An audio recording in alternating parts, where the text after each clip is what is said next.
May I have your attention, please? Am I allowed? Alright. Alright, guys, thanks for coming to Poetic Justice and event throwing for you guys. And my name is Rosario Cortez, Vice President of Encuentros United. And I'm very happy to be here. Before we start, I have a short story. Excuse me, my accent is kind of... I'm barely learning English. I'm still in ELD classes and I'm failing, so yeah. I know it's really sad. My teacher's hating me right now. She's like, "You're not coming to my class?" I'm like, "No, I'm coming to Poetic Justice." All right. So there was once a person A. We're going to call person A. He was doing something very exciting, something that he was very passionate of, something that would change. That will make a change, a difference.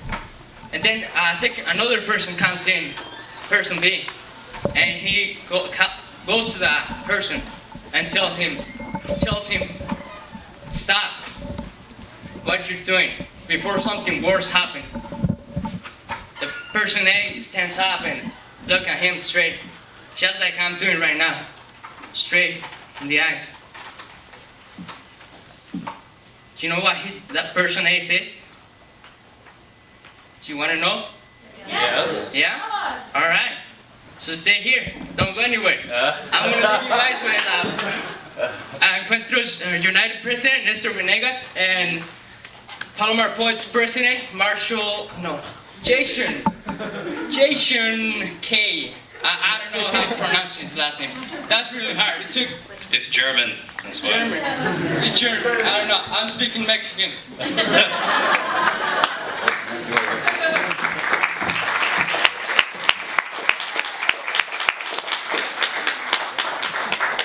All right, guys. So, like Rosario said, we're very welcome to have you guys here. This is the third Poetic Justice. For those of you who have followed us for the first and second one, and then for those of you first, you are in for a treat. Okay. Like Rosario said, I'm the president for Encuentros United. We're a club on campus that meets every single Tuesdays between 2:30 and 4:30, and our focus is education. I'll let Jason tell a little bit more about his club. Hi, I'm Jason Klingerman. I'm the president of the Poetry Club. And one thing to know about Nestor is also the mastermind, the maestro, if you will, behind the Coalition for Democratic Government, correct? Is that so? We can thank him for making the governing board nervous. First of all, I'd like to thank all the artists that could come out. We have representation from NASA, LGBTQA. We got the theater department, or the art department. Performing arts. We also have some very talented spoken word slam artists, which includes 2 members of the San Diego national team and the San Diego Grand Slam champion. So we're going to be hearing from them after the first intermission. Just a couple of things before we begin the event. We'd like to create a forum of respect and people to be comfortable to share their ideas, okay? So that means if you hear something that perhaps you don't agree with, we ask you to be tolerant of the things that are going to be said here today, if anything happens, because this is a college campus and we're here to learn, we're here to broaden our horizons and our minds and the way we think. So we want to make sure that we provide a very safe space for us to do that here. Also, you're going to like a lot of things you're going to hear today. Please hold off on your clapping.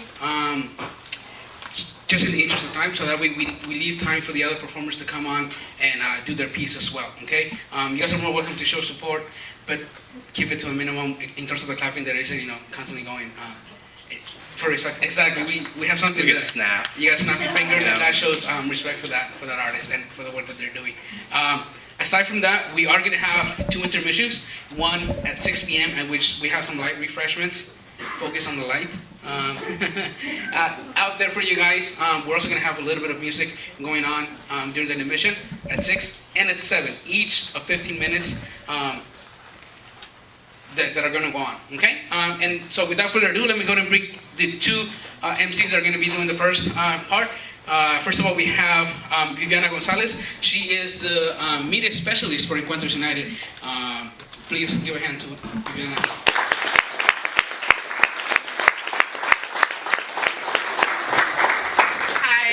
just thinking how exciting it is to be on a college campus and to have a community who is receptive to something like Poetic Justice. So I'm really excited to see all the different poets perform and also see the audience really take away something special from tonight. And hopefully, we keep going with this and we see you again in fall. And we have our 4th Poetic Justice. I think it's a really beautiful tradition that we would love to continue, especially because it promotes inter-club relationships and it really makes it so that we feel a sense of community on this campus. It's not just somewhere that you come to become, into a classroom, but really that you get that sense of community. So I'm excited. And just a couple things. Did everybody get a raffle ticket? Who didn't get a raffle ticket? Dylan? You're on. Get him a raffle ticket. We got a lot of pretty awesome prizes over here, and we'll be handing those out, or we'll be raffling them off rather at 7 o'clock, I believe. So awesome. Okay, and another thing about applause and the audience's reaction to the performances. I will say this: the spoken word artists, the slam poets, they really feed off of the audience's energy. So if you hear, if there's something going on, you hear something, you feel like you're moved by it, then yeah, feel free to snap a little bit, get a little excited, let the spoken word artist know, let the poet know that you're interested. So, awesome. With that, we're going to bring on our first performer of the night. Pardon me. His name is Adrian Cipriano. Did I pronounce that right? Yes. Okay. He came on here, he was here last semester, and he just blew us away with his performance. So I really wanted him to go up first to set the mood for this event. Adrian is a returning guest at Palomar College's Poetic Justice. He performs under Corn Spirits for Native Trends Productions, working to rebuild the spiritual connection between modern warriors and their ancestors. Through a vision bestowed upon him, Adrian has embarked on a journey he calls healing through frequencies and vibrations. That is very profound. By passing stories and songs through his flute and drum, Adrian has been called to share his message in ancient wisdom by scholars at San Diego State University, UCSD, Cal State San Marcos, and the Department of Homeland Security. In honor of his journey, Adrian Cipriano has taken a commitment to share his stories of his journey with us today. So without further ado, let's welcome Adrian Cipriano.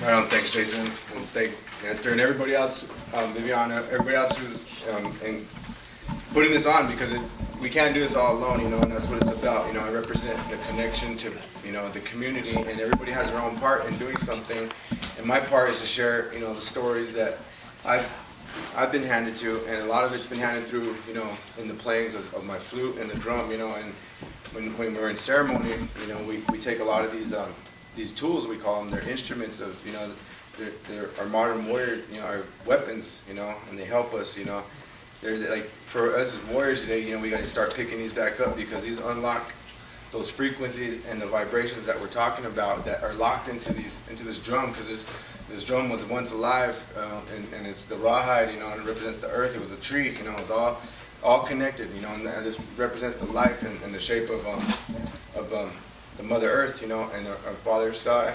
Father Sky is the sun, and all that's is represented in this, in the direction of life.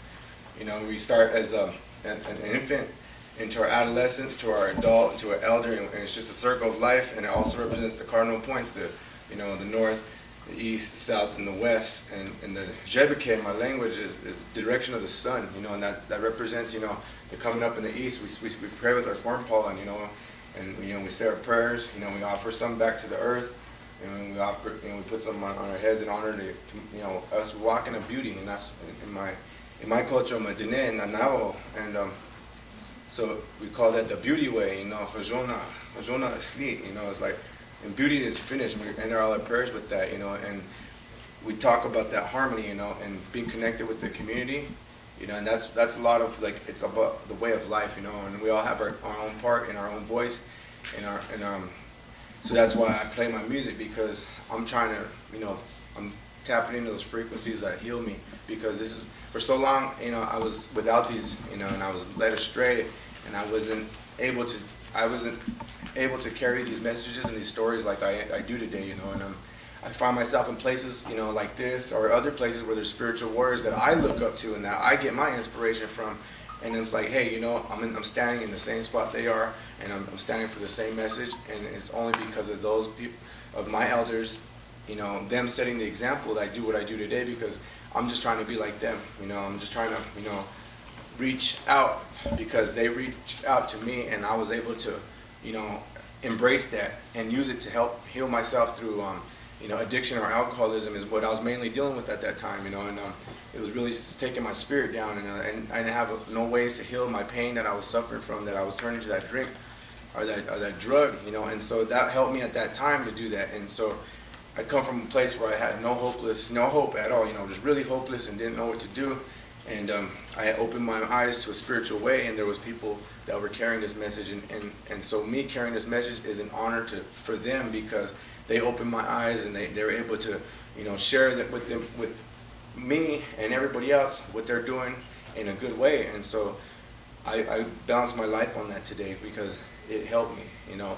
I was so hopeless at one point, and where I looked to something that was there, and so that's not me. It's not me today. I just pray and you know, honor that. And so whoever I do reach, if I'm, you know, that's not me. That's just me doing what I'm doing and making that commitment to have Creator's will for me. And for that, you know, I woke up, said my prayers, and Creator's will for me today. I'm here standing with my weapons to share, you know, because it's a battle, you know. We're battling. I look at it as a battle, you know, and a lot of our warriors are not, they're not able to fight.